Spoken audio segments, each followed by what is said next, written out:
म्हसवड हद्दीतून हरवलेले 2 लाख किमतीचे 11 मोबाईल हस्तगत करून मूळ मालकांना परत.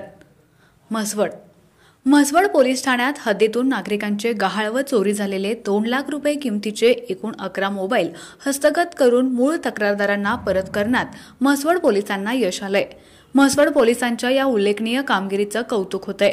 म्हसवड पोलीस स्टेशनचे सहाय्यक पोलीस निरीक्षक सखाराम बिराजदार यांनी नागरिकांचे हरवलेले मोबाईल शोधण्यासाठी म्हसवड पोलीस ठाण्याअंतर्गत पोलीस अंमलदारांचे पथक तयार करून त्यांना सूचना दिल्या होत्या.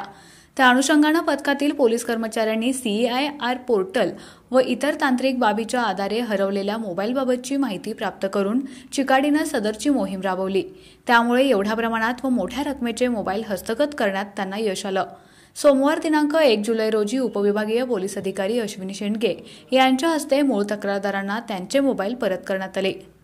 सदरची कारवाई समीर शेख पोलीस अधीक्षक सातारा, माननीय श्री आंचल दलाल अपर पोलीस अधीक्षक सातारा, माननीय श्रीमती अश्विनी शेंडगे उपविभागीय पोलीस अधिकारी दहिवडी उपविभाग, सायबर पोलीस ठाण्याचे श्री बापूसाहेब सांडभोर पोलीस निरीक्षक सायबर पोलीस ठाणे यांच्या मार्गदर्शनाखाली म्हसवड पोलीस स्टेशनचे प्रभारी अधिकारी सहाय्यक पोलीस निरीक्षक श्री सखाराम बिराजदार, पोलीस उपनिरीक्षक अनिल वाघमोडे व अंमलदार अमर नारनवर, विनोद सपकाळ, नवनाथ शिरकुळे, अनिल वाघमोडे, वसीम मुलानी व सायबर पोलीस ठाण्याचे अंमलदार महेश पवार यांनी केली असून कारवाईमध्ये सहभागी अधिकारी व अंमलदार यांचे पोलीस अधीक्षक सातारा तसेच अप्पर पोलीस अधीक्षक सातारा यांनी अभिनंदन केलं. आपला आवाज न्यूजसाठी एकनाथ वाघमोडे, दहिवडी.